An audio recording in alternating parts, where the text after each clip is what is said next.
Infinix ஸ்மார்ட்ஃபோன்ஸ்களுக்கு வந்து Android 12 base பண்ண XOS 10 interface வந்து அப்டேட்டாக இப்போ நிறைய பேர் கிடைச்சிட்டு இருக்கு. இந்த XOS 10 இன்டர்ஃபேஸில் பலவிதமான ஃபீச்சர்ஸ் இருக்குது. இப்போ என்னெல்லாம் ஃபீச்சர்ஸ் வந்து இந்த Android 12ஓட XOS 10ல் வந்து வருது அப்படிங்கிறத இந்த வீடியோவில் பார்க்க போகிறோம். முதல்ல குயிக் டோகிள்ஸ்லேருந்து ஆரம்பிக்கலாம். ஷாமியோட MIUI 12 13 இன்டர்ஃபேஸில் பார்த்துட்டிங்கன்னா லெஃப்ட் சைடில் டாப்லேருந்து ஸ்வைப் பண்ணும்போது நமக்கு வந்து நோட்டிஃபிகேஷன்ஸ் வரும். அது ரைட் சைடில் டாப்லேருந்து ஸ்வைப் பண்ணும்போது நமக்கு வந்து இந்த குயிக் டோகிள்ஸ்லாம் வரும். அதே மாதிரியே இந்த XOS 10 இன்டர்ஃபேஸ்க்கும் மாற்றிருக்காங்க. அது மட்டும் இல்லாமல் நமக்கு பிரைட்னஸ் சேஞ்ச் பண்ணுறது, அது போக வந்து இந்த அனிமேஷன்ஸ் மாதிரியான பல விதமான விஷயங்கள் அதே மாதிரி வந்து கொடுத்துருக்காங்க. ஸோ கொஞ்சம் பார்க்குறதுக்கு ஸ்டைலாகவும் இருக்குது. அது மட்டும் இல்லாமல் க்ரீனிஷாக கொடுத்துருக்காங்க. இது போக எடிட் பண்ணிங்கன்னா பார்த்தீங்கன்னா தெரியும், அடிஷனலாக பல விதமான டோகிள்ஸும் இருக்குது, ஹெல்த் ரிலேட்டட் டோகிள்ஸும் இருக்குது, தேவையான எனேபிள் பண்ணுறதுக்கு ஆப்ஷன்ஸும் கொடுக்குறாங்க. அடுத்தபடியாக டார்ச் ஃபீச்சரும் இருக்குது. இது குயிக் டூல்ஸில் பார்த்துட்டிங்கன்னா டார்ச் ஐக்கன் டேப் பண்ணும்போது டார்ச் வந்து நமக்கு LED ஃப்ளாஷை வந்து எனேபிள் பண்ணலாம். அடுத்ததாக பார்த்தீங்கன்னா டார்க் மோட். ஸோ இது டார்க் மோடுங்கும்போது AMOLED ஸ்க்ரீன் இருந்துச்சு, உங்களுக்கு ஃபுல் ஃப்ளெஜ்ஜான டார்க் மோட் கிடைக்குது. LCDயாக இருந்தால் கூட நமக்கு வந்து டார்க் மோட் கொடுக்குறாங்க. இருந்தாலும் இப்போ நீங்கள் பார்க்குற AMOLED ஸ்க்ரீனில் பார்த்துட்டிங்கன்னா ஃபுல்லாக நமக்கு வந்து பிளாக் கலரில் கான்ட்ராஸ்ட்டாக கொடுத்துருக்காங்க இந்த டார்க் மோட். ஸோ இது வந்து ஒரு நல்ல விஷயமா இருக்குது. குறிப்பாக சொல்லணும்னு கேட்டிங்கன்னா பேட்டரி சேவ் பண்ணுறதுக்கு யூஸ்ஃபுல்லாக இருக்கும். அடுத்ததாக பீக் ப்ரூஃப் அப்படிங்கிற ஒரு ஃபீச்சர் இருக்குது. இது குயிக் டோகிள்ஸை எனேபிள் பண்ண முடியும். அதாவது யாருக்கிட்டையாவது ஏதாவது மறைச்சி நீங்கள் யூஸ் பண்ணணும், குறிப்பாக ஏதாவது கண்டென்ட் பார்க்குறீங்க, அது யாருக்கும் வெளியே யாருக்கும் தெரியக்கூடாது அப்படின்னு நினச்சிங்கன்னா இது மாதிரியாக ஸ்வைப் பண்ணிட்டீங்கன்னா வந்து இந்த டார்க்காக மாற்றலாம், இல்லை லைட்டாக மாற்றலாம். உங்களுக்கு தேவையான போர்ஷன் மட்டும் பார்த்துட்டு ஸ்க்ரீனில் உள்ள மற்ற போர்ஷனை பிளாக் பண்ணி வச்சுக்கிட முடியும். இது மூலியாக உங்களுக்கு தேவையானதை மட்டும் பார்க்கறதுக்காக பீக் ப்ரூஃப் அப்படிங்கிற ஒரு ஃபீச்சர் வச்சிருக்காங்க, பக்கத்தில் உள்ளவங்க பார்க்காம இருக்கிறதுக்காக. வாட்ஸ்அப் மோட் அப்படிங்கிற ஃபீச்சர் இருக்குது. இதை எனேபிள் பண்ணும்போது உங்கள் டேட்டா ஃபுல்லுமே வாட்ஸ்அப்புக்கு மட்டும் தான் போகுமே தவிர மற்ற இந்த பேக்ரவுண்ட் ஆப்ஸ் வந்து யூஸ் பண்ண முடியாது. ஒருவேளை உங்களுக்கு டேட்டா பேக் ரொம்ப கம்மியாக இருக்குது, அந்த டைமில் வந்து நீங்கள் வாட்ஸ்அப் மட்டும் தான் யூஸ் பண்ணணும்னு நினைக்கிறீங்கன்னா இதை எனேபிள் பண்ணிட்டீங்கன்னா போதும். வாட்ஸ்அப்புக்கு மட்டும் தான் டேட்டா வந்து யூஸ் ஆகுமே தவிர வேறு எந்த ஆப்ஸாலும் நெட்டை வந்து யூஸ் பண்ண முடியாது. குயிக் டோகிள்ஸில் ஒன் ஹேண்ட் ஆக்சஸ் அப்படிங்கிற ஐக்கான் டேப் பண்ணும்போது ஒரு கையில் நீங்கள் வந்து ஃபோனை யூஸ் பண்ணுற மாதிரி குட்டியாக உங்கள் ஸ்க்ரீன் வந்து மாறிடும். உங்களுக்கு தேவையான டேரக்ஷனில் வச்சுட்டு நீங்கள் வந்து ஒன் ஹேண்ட், அதாவது ஒரே கையில் வந்து ஃபோனை ஆப்ரேட் பண்ணுறதுக்கு யூஸ்ஃபுல்லாக இருக்கும். தெஃப்ட் அலர்ட் அப்படிங்கிற ஒரு ஃபீச்சர் இருக்குது. இந்த ஃபீச்சரை வந்து எனேபிள் பண்ணும்போது சார்ஜிங் நீங்கள் ஒரு இடத்துல போடுறீங்கன்னு வச்சுக்கோங்க, அந்த இடத்துல திடீர்னு யாராவது ஃபோனை வந்து தேவையில்லாமல் உருவுறாங்கன்னா ஆட்டோமேட்டிக்காக அலர்ட் அடிக்கிற மாதிரியாக ஒரு ஃபீச்சர் வச்சிருக்காங்க. ஸோ பப்ளிக் பிளேஸில் வந்து சார்ஜ் போடும்போது உங்கள் பெர்மிஷன் இல்லாமல் யாராவது உங்கள் ஃபோன் எடுத்தாங்கன்னா ஆட்டோமேட்டிக்காக அலாரம் அடித்து அவங்களை மாட்டி விட்டுரும். அடுத்ததாக ஐ கேர் அப்படிங்கிற ஒரு டோகிள் இருக்குது. இதை டேப் பண்ணும்போது ப்ரௌன் கலரில் மாறும். அதாவது கண்ணுக்கு கெடுதல் இல்லாமல் நீங்கள் நைட் டைமில் வந்து ரீட் பண்ணுறதுக்கு இது ஹெல்ப்ஃபுல்லாக இருக்கும். ஸோ இது மூலமாக லாங் டைம் ரீட் பண்ணுறவங்களுக்கு இது யூஸ்ஃபுல்லாக இருக்கும். நம்மளோட ஃபோனோட பேட்டரி வந்து ரொம்ப லோவாக இருக்கும்போது ரொம்ப நேரம் யூஸ் பண்ணுறதுக்காக இதில் வந்து அல்ட்ரா பவர் சேவிங் அப்படிங்கிற ஒரு மோட் இருக்குது. இதை எனேபிள் பண்ணிட்டீங்கன்னா பேசிக் ஃபங்க்ஷனாலிட்டியான கால்ஸ், மெசேஜஸ் மாதிரியான 1-2 ஃபங்க்ஷனாலிட்டி மட்டும் யூஸ் பண்ண முடியுமே தவிர மற்றபடியாக ஸ்க்ரீன் எல்லாமே வந்து பிளாக் அண்ட் ஒயிட்டாக மாறிடும். மற்ற ஆப்ஸ்லாம் யூஸ் பண்ண முடியாது. இதன் மூலமாக நமக்கு வந்து லோ பேட்டரியிலையுமே வந்து பேசிக் ஃபங்க்ஷனாலிட்டி மட்டுமே யூஸ் பண்ணி பேட்டரியை வந்து சேவ் பண்ணி ரொம்ப நேரம் யூஸ் பண்ணிக்கிடலாம்.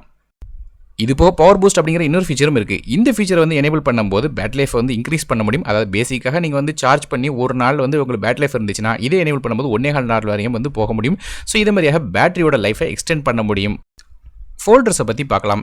XOS 10 பொறுத்தவரையும் ஃபோல்டர்ஸ் ரொம்ப பெருசாகவும் அது போக டிரான்ஸ்பரண்ட்டாக இருக்கிறாங்க. குறிப்பாக சொன்னோன்னு கேட்டிங்கன்னா நமக்கு வந்து பாட்டம் சைடில் உள்ள அந்த ஸ்டாக் பண்ண மாதிரி இருக்கிற ஐக்கானை டேப் பண்ணிட்டீங்கன்னா என்னெல்லாம் ஆப்ஸ் இருக்குது அப்படிங்கிறது தெரியுது. இது போக டாப்பில் இருக்கிற மற்ற 3 ஆப்ஸை வந்து டேரெக்டாகவே லான்ச் பண்ணலாம். உதாரணத்துக்கு நீங்கள் இப்போ பார்த்தீங்கன்னா தெரியும், நான் டேரெக்டாக Gmail வந்து டேப் பண்ணுறேன், அந்த ஃபோல்டருக்குள்ளே இருந்து ஓப்பன் பண்ணாமலே டேரெக்டாக ஆப்ஸ் வந்து லான்ச் பண்ண முடியும். இது மாதிரியாக ஃபஸ்ட்டு 3 ஆப்ஸை வந்து உங்களுக்கு வந்து டேரெக்டாகவே டேப் பண்ண முடியும். இது போக எந்த ஒரு ஆப்ஸையும் வந்து ஃபோல்டருக்குள்ளே ஈஸியாக கொண்டு போகிறதுக்கு ஜஸ்ட் ட்ராக் அண்ட் ட்ராப் பண்ணிங்கன்னா போதும். ஒன்று வந்து அந்த ஃபோல்டருக்குள்ளே கொண்டு போகணும், அப்படி இல்லை ஃபோல்டருக்கு வெளியே கொண்டு போயிட்டீங்கன்னா அந்த ஃபோல்டர்லேருந்து ரிமூவ் பண்ணலாம். இதே மாதிரியாக ஃபோல்டர் ஆப்ஷன்ஸும் கொடுத்துருக்காங்க. இது மாதிரி பல விதமான கேட்டகரிக்கு தேவையானபடி ஃபோல்டர்ஸ் வந்து செட் பண்ணி வைக்க முடியும். இது போக வழக்கமாக இருக்கக்கூடிய விட்ஜெட்ஸ் ஆப்ஷனும் இருக்குது. விட்ஜெட்ஸ் வந்து ரொம்ப பெருசாக வச்சிருக்காங்க. குறிப்பாக சொன்ன கேட்டிங்கன்னா ஹோம் ஸ்க்ரீனில் பார்த்தீங்கன்னா பல விதமான விட்ஜெட்ஸ் இருக்குது. குறிப்பாக அது லொகேஷன் விட்ஜெட்ஸ் மாதிரி பல விதமான விட்ஜெட்ஸை எனேபிளும் பண்ணலாம். ஹோம் ஸ்க்ரீன்லேருந்து ரைட் சைட் பார்த்து ஸ்வைப் பண்ணிட்டீங்கன்னா நமக்கு சைட் ஸ்க்ரீன் வருது. இதில் பார்த்துட்டிங்கன்னா நமக்கு வந்து ஹெல்த் ரிமைண்டர், அதாவது நமக்கு வாக்கிங் போகிற எவ்வளோ ஸ்டெப்ஸ் போயிருக்கும், அது போக ரேமோட யூசேஜ், மேலும் ரீசெண்ட் ஆப்ஸ், இது போக வாட்ஸ்அப்போட டேட்டா யூசேஜ், அது போக வந்து நியூஸ் மாதிரியான பல விதமான விஷயங்களை நீங்கள் வந்து ஒரே இடத்துலேருந்து ஆக்சஸ் பண்ண முடியும். குறிப்பாக அந்த ஸ்டெப் கால்குலேட்டர் பார்த்துட்டிங்கன்னா நீங்கள் என்ன ஜெண்டர், எவ்வளோ ஹைட் இருக்கீங்க, எவ்வளோ வெயிட், உங்கள் டேட் ஆஃப் பர்த் மாதிரியான விஷயங்கள் எல்லாத்தையும் ஃபீட் பண்ணிட்டீங்கன்னா நீங்கள் டெய்லி எவ்வளோ ஸ்டெப் வந்து நடக்கணும் அப்படிங்கிறது அது காட்டிடுது, உங்கள் கோல் வந்து காட்டுது. அதனால் வாக்கிங் போய் நம்ம ஹெல்த்தை வந்து மெயின்டைன் பண்ணுறது மட்டும் இல்லாமல் எவ்வளோக்குள்ள தண்ணி குடிக்கணுங்கிற மாதிரியான பல விதமான விஷயங்கள் இந்த ஹெல்த் பெனிஃபிட்டாக வந்து உங்களுக்கு சைடு விட்ஜெட்டில் காட்டுறாங்க. அதுவே ஆப் ட்ராயரை பற்றி பேசும்போது நமக்கு வந்து பாட்டம் சைட்லேருந்து டாப் வந்து ஸ்வைப் பண்ணும்போது வழக்கமாக ஆப் ட்ராயர் இருக்குது.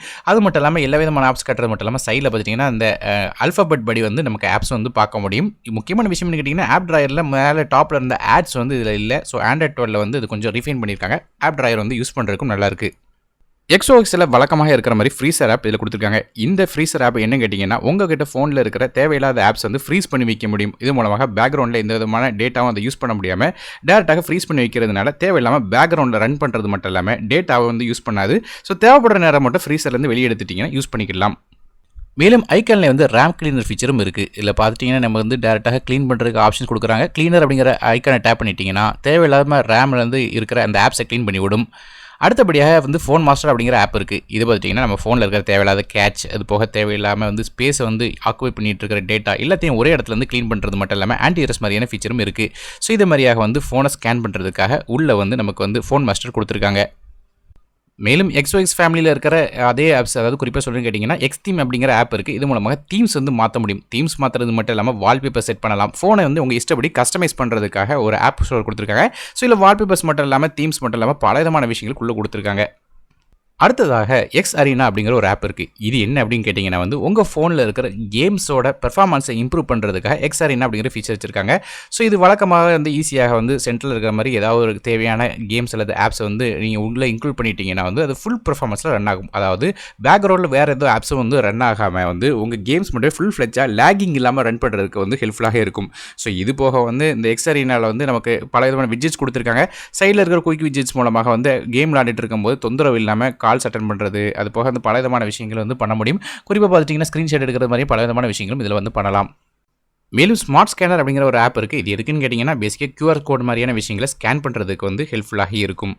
அடுத்தபடியாக ஃபோன் க்ளோனர் அப்படிங்கிற ஆப் இருக்குது. இது எதுக்குன்னு கேட்டிங்கன்னா பழைய ஃபோன்லேருந்து புது ஃபோனுக்கு டேட்டா வந்து ட்ரான்ஸ்ஃபர் பண்ணுறதுக்காக ஹெல்ப்ஃபுல்லாக இருக்கும். பழைய ஃபோன்லேருந்து டேட்டா சிங்க் பண்ணி புது ஃபோனுக்கு வந்து எல்லா விதமான விஷயங்களும் காப்பி பண்ணி போட்டுரும். அடுத்ததாக எக்ஸ் கார்டு அப்படிங்கிற ஃபீச்சர் இருக்குது. இது என்ன விஷயம் அப்படின்னு கேட்டிங்கன்னா வந்து பிஸ்னஸ் கார்ட்ஸ் வந்து விர்ச்சுவலாக கிரியேட் பண்ணுறதுக்கு ஹெல்ப்ஃபுல்லாக இருக்கும். உதாரணத்துக்கு ஏதோ ஒரு வீடியோவாக இருக்கட்டும், அந்த வீடியோ மூலமாக உங்களை ரெப்ரசென்ட் பண்ணுறதா இருக்கட்டும், இல்லை ஏதாவது கார்டு டிசைன் பண்ணி அதை வந்து மற்றவங்களுக்கு வந்து ஒரு பிஸ்னஸ் கார்டு மாதிரி ஷேர் பண்ண முடியும். விர்ச்சுவலாக வந்து இந்த டெம்ப்ளேட் மூலமாக கிரியேட் பண்ணிவிட்டு அதை உங்களோட பிஸ்னஸ் கார்டை நீங்கள் வந்து ஷேர் பண்ண முடியும். பல விதமான ஸ்டைல்ஸ் இருக்குது உங்கள் பிஸ்னஸ் கார்டு கிரியேட் பண்ணுறதுக்கு. அடுத்ததாக விசோன் அப்படிங்கிற ஒரு ஆப் இருக்குது. இந்த ஆப் எதுக்கு அப்படி கேட்டிங்கன்னா பேசிக்காக பார்க்கும்போது அடிஷனலாக வந்து ப்ளே ஸ்டோர் மாதிரியே பல விதமான கேம்ஸ் கொடுக்குறாங்க. ஆனால் இது தேவையில்லை தான், இருந்தாலும் எக்ஸ்ட்ராவாக ப்ளோட்வேராக கொடுத்துருக்காங்க. அடுத்ததாக மேஜிக் லைன் அப்படிங்கிற ஒரு ஆப் இருக்குது. இந்த ஆப் வந்து ஒரு ஃபோட்டோ எடிட்டர் மாதிரி நம்ம ஃபோனில் இருக்கிற ஃபோட்டோஸையோ இல்லைனா வீடியோஸையோ டேட்டா வந்து ஒரு ஜிஃப் மாதிரியாக கிரியேட் பண்ணி வந்து பல விதமான விஷயங்களை ஷேர் பண்ண முடியும். குறிப்பாக வந்து ஒரு லெட்டர்ஸ் வந்து 3D பேட்டர்ன்லையோ இல்லைனா வந்து 3D இமேஜஸ் வீடியோஸ் வந்து கிரியேட் பண்ண முடியும். குட்டி குட்டி கிளிப்ஸாக கிரியேட் பண்ணி வந்து ஷேர் பண்ணுறதுக்கு ஹெல்ப்ஃபுல்லாக இருக்கும். அல்ட்ரா பேட்டரி சேவர் மாதிரி பவர் மராத்தான் அப்படிங்கிற ஃபீச்சர் இருக்குது. இதை எனேபிள் பண்ணும்போது சில விதமான ஃபீச்சர்ஸ் வந்து டிசேபிள் ஆகும். அது போக வந்து டார்க் மோடுக்கு வந்து ஃபோன் ஆட்டோமேட்டிக்காக ஸ்விட்ச் ஆயிரும். இது மூலமாக பேட்டரியோட லைஃப்பை வந்து இன்னுமே வந்து எக்ஸ்டெண்ட் பண்ண முடியும். இதுபோக மற்ற ஃபோன்ஸில் இருக்கிற மாதிரி நோட்ஸ் எடுக்கிறதுக்கு நோட் பேட், ரெக்கார்டர், அது போக காம்பஸ் மாதிரியான பல விதமான பேசிக் ஃபீச்சர்ஸும் உள்ளே கொடுத்துருக்காங்க. அடுத்தபடியாக வி லைஃப் அப்படிங்கிற ஒரு ஃபீச்சர் இருக்குது. இந்த ஃபீச்சர் என்ன அப்படின்னு கேட்டிங்கன்னா வந்து உங்கள் வீட்டில் உள்ள ஸ்மார்ட் ஹோம் டிவைசஸ், அதாவது ஸ்மார்ட் வாட்சாக இருக்கலாம், இல்லை எதாவது எக்யூப்மெண்ட்டாக இருக்கலாம், எல்லாத்தையும் வந்து ஒரே இடத்துல பேர் பண்ணி டேரெக்டாக உங்கள் ஃபோனில் இருந்தே வந்து ஆப்ரேட் பண்ணுறதுக்கு ஹெல்ப்ஃபுல்லாக இருக்கும். மேலும் ஹோம் பேஜ் செட்டிங்ஸை வந்து மாற்ற முடியும். குறிப்பாக பார்த்துட்டிங்கன்னா ஐகான்ஸ் எங்கெல்லாம் இருக்கணும், எப்படி இருக்கணும், அது போக வந்து என்ன மாதிரி சைஸில் இருக்கணும், என்ன அனிமேஷன்ஸில் இருக்கணும், பல விதமான விஷயங்களை டேரெக்டாக வந்து இந்த ஹோம் பேஜ் மெனுவிலே வந்து சூஸ் பண்ண முடியும். அது போக உங்கள் ஹோம் பேஜோட அப்பியரன்ஸ் மாதிரியான பல விதமான விஷயங்கள் பார்க்கலாம். குறிப்பாக கிரிட்டாக இருக்கணுமா, லே அவுட் எப்படி இருக்கணும், அது மாதிரி எல்லா விஷயங்களும் பார்க்கலாம். அது போக கெஸ்டர்ஸ் ஆப்ஷன், குறிப்பாக வந்து என்ன கெஸ்டர் பண்ணால் என்ன மாதிரியாக வந்து ஆப்ஸ் ஓப்பன் பண்ணணும், அது மாதிரி எல்லா விஷயங்களும் வந்து இதில் வந்து எனேபிள் பண்ண முடியும். இது போக எக்ஸைட் அப்படிங்கிற ஒரு ஃபீச்சர் இருக்குது. இது என்னன்னு கேட்டிங்கன்னா வந்து ஆப்ஸ் வந்து டேட்டா ஹைட் பண்ணுறதுக்கு உதவிகரமாக இருக்கும். ஸோ உங்களுக்கு தேவையில்லாத ஆப்ஸை வந்து யாருக்கும் தெரியாமல் இருக்கிறதுக்கு பாஸ்வேர்ட் போட்டு மறைச்சிக்கலாம். ஹோம் பேஜில் வந்து ஃபோட்டோ ப்ரிவ்யூ அப்படிங்கிற ஒரு ஆப் இருக்கும். இதை டேப் பண்ணும்போது ஃபோட்டோஸ் வந்து செலக்ட் பண்ண சொல்லும். இதை செலக்ட் பண்ணிட்டு ஓகே கொடுத்துட்டிங்கன்னா உங்களுக்கு தேவையான நீங்கள் செலக்ட் பண்ண ஃபோட்டோஸ் மட்டும் ப்ரிவ்யூ மாதிரி காட்டும். ஸோ இது வந்து ஒரு ஸ்டைலான ஃபீச்சராக உங்களுக்கு ஹோம் ஸ்க்ரீனில் வந்து ஃபோட்டோஸ் தெரியறதுக்கு. வழக்கம் போல் நமக்கு வந்து இதுக்கு முன்னாடி இருந்த மாதிரியே ஸ்மார்ட் பேனல் இனிமேல் கொடுத்துருக்காங்க. சைடில் வந்து ஸ்வைப் பண்ணும்போது உங்களுக்கு தேவையான ஆப்ஸ் வந்து டேரெக்டாக ஆக்சஸ் பண்ணுறதுக்கு, இது போக ஸ்க்ரீன்ஷாட்ஸ், வீடியோ ரெக்கார்டிங் மாதிரியான ஃபீச்சர்ஸ் வந்து டேரெக்டாக ஷார்ட்கட்டில் வந்து எனேபிள் பண்ணுறதுக்கு, அது போக வேறு ஏதாவது ஆப்ஸ் மேலே வந்து ஓவரால் பண்ணுறதுக்கு இது ஹெல்ப்ஃபுல்லாக இருக்கும். செட்டிங்ஸ் யூஐ பற்றி பார்க்கலாம். செட்டிங் யூஐயில் பல விதமான விஷயங்கள் மாற்றிருக்காங்க. குறிப்பாக பார்த்தீங்கன்னா எல்லாமே அனிமேஷன்ஸ், குறிப்பாக பெரிய பெரிய அனிமேஷன்ஸ் வச்சிருக்காங்க. குறிப்பாக சுவிட்ச் டோக்கிள்ஸ்லாம் எடுத்துக்கிட்டிங்கன்னா டாப்பில் பார்த்துட்டிங்கனாலே இந்த பல விதமான அனிமேஷன்ஸ் மாதிரி காட்டியிருக்காங்க. நீங்கள் பார்த்தீங்கன்னா தெரியும், எல்லாமே வந்து டோக்கிள்ஸ் மாதிரி கொடுத்துருக்காங்க. எல்லாமே பெரிய ஐகான்ஸாக கொடுத்துருக்காங்க. கால் பிளாக்கிங் ஃபீச்சரும் இதில் இருக்குது. அதாவது ஹராஸ்மெண்ட் ஃபில்டர் அப்படிங்கிற ஃபில்டரில் வந்து உங்களுக்கு தேவையில்லாத கான்டாக்டை வந்து ஆட் பண்ணிட்டீங்கன்னா அவங்ககிட்ட வந்து கால்ஸும் மெசேஜஸும் பண்ண முடியாது. ஸோ அது மட்டும் இல்லாமல் மேலும் வந்து பல விதமான ஃபீச்சர்ஸுக்கு குறிப்பாக சொல்லணும் கேட்டிங்கன்னா டாப்பில் பார்த்துட்டிங்கன்னா இந்த ஓடிஜி அண்ட் காஸ்டிங் அப்படிங்கிற ஃபீச்சர் இருக்குது. அதாவது ஓடிஜி எனேபிள் பண்ணணும்னா பண்ணலாம். இது இப்போது ஸ்மார்ட் டிவியில் கேஷ் பண்ணுற ஃபீச்சர்ஸும் இருக்குது. இப்போ குரோம் காஸ்ட் ஃபீச்சரும் இருக்குது. ஆல்வேஸ் ஆன் டிஸ்பிளே வந்து கொண்டு வந்துருக்காங்க. ஆம்லெட் ஸ்க்ரீனாக இருந்துச்சுன்னா ஆல்வேஸ் ஆன் டிஸ்பிளே எனேபிள் பண்ண முடியும். ஆனால் இப்போதைக்கு கொஞ்சம் பக்கியாக இருக்குன்னு சொல்லணும். ஸோ எல்லா டைம் வந்து இந்த ஆல்வேஸ் ஆன் டிஸ்பிளே வந்து தெரியல. சில நேரங்களில் தெரியுது, சில நேரம் மறையுது. ஸோ லைட்டாக பக்ஸ் இருக்குது. கூடிய இது ஃபிக்ஸ் பண்ணுறதுக்கான வாய்ப்புகள் இருக்குது.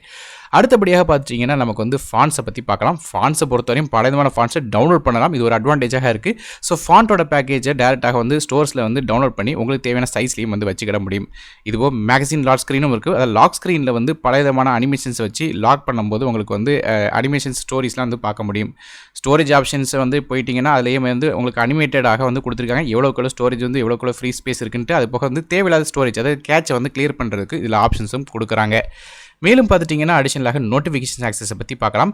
ஸோ நோட்டிஃபிகேஷன்ஸ் எந்த ஆப்லேருந்து வரணும், எந்த மாதிரியான மெத்தடில் இருக்கணும் அப்படிங்கிறதையும் வந்து சுவிட்ச் ஓவர் பண்ண முடியும். ஸோ இது தேவையில்லை அப்படின்னு நினச்சிங்கன்னா வந்து ஏதோ ஒரு ஆப் வந்து பிளாக் பண்ண நினச்சிங்கன்னா அதை ஆஃப் பண்ணி வச்சிட்டிங்கன்னா ஆட்டோமேட்டிக்காக அந்த ஆப்பில் வந்து உங்களுக்கு நோட்டிஃபிகேஷன் வராது.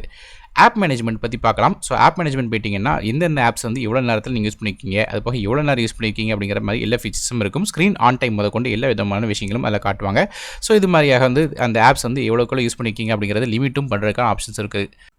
எந்தெந்த ஆப்ஸ் என்னென்ன பர்பஸ்க்காக ஓப்பன் பண்ணணும் அப்படிங்கிறத இந்த டிஃபால்ட் ஆப் ஃபீச்சர் மூலமாக செட் பண்ணிக்க முடியும். தேவையில்லாத ஆப்ஸ் உங்களோட பர்சனல் இன்ஃபர்மேஷனை வந்து யூஸ் பண்ணாமல் இருக்கிறதுக்கு ப்ரைவேசி ஃபீச்சரும் இருக்குது. அது மூலமாக வந்து அந்த ஐடென்டிட்டியை வந்து ட்ராப் பண்ணி பிளாக் பண்ணி வைக்கலாம். செக்யூர் கார்டு அப்படிங்கிற ஒரு ஃபீச்சர் இருக்குது. இதே எனேபிள் பண்ணும்போது ஏதோ ஒரு ஆப் வந்து லொக்கேஷனோ இல்லை கால் ஆக்சஸோ வந்து கேட்டுச்சுன்னா வந்து அது ஃபேக் இன்ஃபர்மேஷன் கொடுத்து அந்த ஆப்பை வந்து ஏமாற்றி விட்டுரும். அது மூலமாக உங்கள் ப்ரைவேசி வந்து பாதுகாக்க முடியும். ஆப் லாக் ஃபீச்சரும் இருக்குது. அதாவது ஏதாவது ஒரு ஆப் வந்து பிளாக் பண்ணி வைக்கிறதுக்கு வந்து ஹெல்ப்ஃபுல்லாக இருக்கும். ஸோ அதை வந்து ஹைட் பண்ணி வச்சுக்கலாம். இது போக அந்த செக்யூரிட்டி கொஸ்டின்ஸ்லாம் கொடுத்து பர்டிகுலர் பாஸ்வேர்டு கொடுத்தா மட்டும் தான் அந்த ஆப் வந்து ஓப்பன் ஆகும். இது மாதிரி தேவையான ஆப்ஸ் வந்து ஈஸியாக லாக் பண்ணி வைக்க முடியும். ஏதாவது ஒரு ஆப் வந்து பேக்ரவுண்டில் தொடர்ந்து ஓடுறதுக்கு ஆப் பின்னிங் அப்படிங்கிற ஃபீச்சர் இருக்குது. இது எனேபிள் பண்ணும்போது அந்த ஆப் பர்டிகுலர் ஆப் பேக்ரவுண்டில் ரன் ஆகிட்டே இருக்கும். இது போக ஏஐ அசிஸ்டன்ட் அப்படிங்கிற ஃபீச்சர் இருக்குது. இது மூலமாக வந்து உங்களோட நோட்டிஃபிகேஷன்ஸ், அது போக வந்து உங்களோட கேலண்டர்ஸ், ஆப் யூசேஜஸ், அது போக நீங்கள் என்ன மாதிரி ஃபோன்ஸ் வந்து எப்போ யூஸ் பண்ணியிருக்கீங்க, இது போக வந்து உங்கள் பேட்டரி ரிமைண்டர்ஸ் மாதிரி பல விதமான விஷயங்களை வந்து இதில் வந்து எனேபிள் பண்ணி சேவ் பண்ணி வச்சிட்டிங்கன்னா அதை ரிமைண்ட் பண்ணி விடும். கிட்ஸ் மோட் ஃபீச்சர் இருக்குது. அதாவது வந்து குழந்தைகளுக்கு தேவையானபடியாக வந்து யூஸ் பண்ண முடியும். குறிப்பாக வந்து லெசன்ஸ் வந்து யூஸ் பண்ணுறது படிக்கிறவங்களுக்கு வந்து எவ்வளோ நேரம் ஃபோன் வந்து யூஸ் பண்ணணும், என்ன மாதிரியான ஆப்ஸ் வந்து எந்த டைமில் யூஸ் பண்ணணுங்கிற மாதிரி செட் பண்ணி வச்சிட்டிங்கன்னா அந்த பர்டிகுலர் டைமுக்கு மட்டும் தான் யூஸ் பண்ண முடியும். அதுக்கப்புறம் வந்து மற்ற எதுவும் ஆப்ஸை வந்து யூஸ் பண்ண முடியாது தேவையில்லாமல். டிஜிட்டல் வெல்பீயிங் ஃபீச்சர் இருக்குது. அதாவது உங்கள் பர்சனல் ஹேபிட், அதாவது உங்கள் ஃபோனோட யூசேஜ் வந்து எப்படி இருக்குது அப்படிங்கிறத பார்க்க முடியும். இது மூலமாக வந்து உங்கள் ஹேபிட் வந்து இம்ப்ரூவ் பண்ணிக்கிட முடியும். இது போக மினி விண்டோஸ் ஃபீச்சரும் இருக்குது. அதை குட்டி விண்டோவாக வச்சுட்டு தேவையான இடத்துல வந்து யூஸ் பண்ணிக்கிட முடியும். இது மல்டி விண்டோலையும் வந்து ஒர்க் ஆகும். அதாவது ஒரு விண்டோக்கு மேலே இன்னொரு விண்டோ வச்சு வந்து நீங்கள் குட்டியாக வந்து பின் பண்ணி யூஸ் பண்ணிக்கிட முடியும். சோஷியல் டர்போ அப்படிங்கிற ஒரு ஃபீச்சரும் இருக்குது. இது என்னன்னு கேட்டிங்கன்னா வாட்ஸ்அப்பில் வந்து பல விதமான ஃபீச்சர்ஸ் வந்து யூஸ் பண்ணுறதுக்கு ஹெல்ப்ஃபுல்லாக இருக்கும். குறிப்பாக வந்து உங்கள் வாய்ஸ் சேஞ்ச் பண்ணலாம். அது போக வந்து வீடியோ எடுக்கும்போது பல விதமான விஷயங்கள் பண்ண முடியும். இது போக ஸ்டிக்கர்ஸ் வந்து மேக் பண்ணலாம். இது போக வந்து வாட்ஸ்அப் ஸ்டேட்டஸ் பண்ணுறது மட்டும் இல்லாமல் வாட்ஸ்அப்பை வந்து க்ளீன் பண்ணலாம். தேவையில்லாத டேட்டாஸ் பல விதமான விஷயங்கள் பண்ணலாம். கேம் மோட் ஃபீச்சரும் இருக்குது. கேம்ஸ் வந்து நீங்கள் வந்து இம்ப்ரூவ் பண்ணுறதுக்கு பேக்ரவுண்டில் வந்து தேவையில்லாமல் ஆப்ஸ் இருந்துச்சுன்னா அதை டிசேபிள் பண்ணுறதுக்கு. இது போக வீடியோ அசிஸ்டன்ட் ஃபீச்சரும் இருக்குது. அதை வீடியோஸ் வந்து ப்ளே பண்ணும்போது தேவையில்லாமல் எந்த ஒரு நோட்டிஃபிகேஷன் உங்களுக்கு வந்து தொந்தரவு பண்ணாது. மேலும் ஃபோன் யூஸ் பண்ணும்போது கெஸ்டரில் யூஸ் பண்ணணுமா இல்லைனா வந்து ரெகுலராக வந்து 3 பட்டன் லேஅவுட் யூஸ் பண்ணணுமாங்கிறதையும் ஸ்விட்ச் பண்ண முடியும். அது சிஸ்டம் நேவிகேஷன் ஆப்ஷன்ஸும் இருக்குது. அது மட்டும் இல்லாமல் இன்னும் பல விதமான ஃபீச்சர்ஸ் இருக்குது. குறிப்பாக சொல்லணும்னு கேட்டிங்கன்னா மல்டி விண்டோ ஃபீச்சரும் இருக்குது. அதாவது 2-3 விண்டோஸை வந்து யூஸ் பண்ணலாம். இது மாதிரி பல விதமான ஃபீச்சர்ஸ் வந்து இந்த XOS 10 இன்டர்ஃபேஸில் கொடுக்குறாங்க. ஸோ இன்ஃபினிக்ஸ் ஸ்மார்ட் ஃபோன் வச்சிருக்கிறவங்களுக்கு இந்த XOS 10 அப்டேட் வந்து இப்போ கிடச்சிட்டு இருக்கும்னு நினைக்கிறேன். ஸோ ஒரு வேளை உங்களுக்கு கிடச்சிருந்துச்சுன்னா இந்த மாதிரி ஃபீச்சர்ஸ் எல்லாம் இருக்குங்கிறது இது மூலமாக தெரிஞ்சிருப்பீங்கன்னு நினைக்கிறேன். ஸோ வீடியோ பிடிச்சா ஒரே ஒரு லைக் கொடுத்துருங்க. நான் அருண் டெக் இன் தமிழுக்காக மற்ற வீடியோ உங்களுக்கு சேர்ந்து நன்றி, வணக்கம்.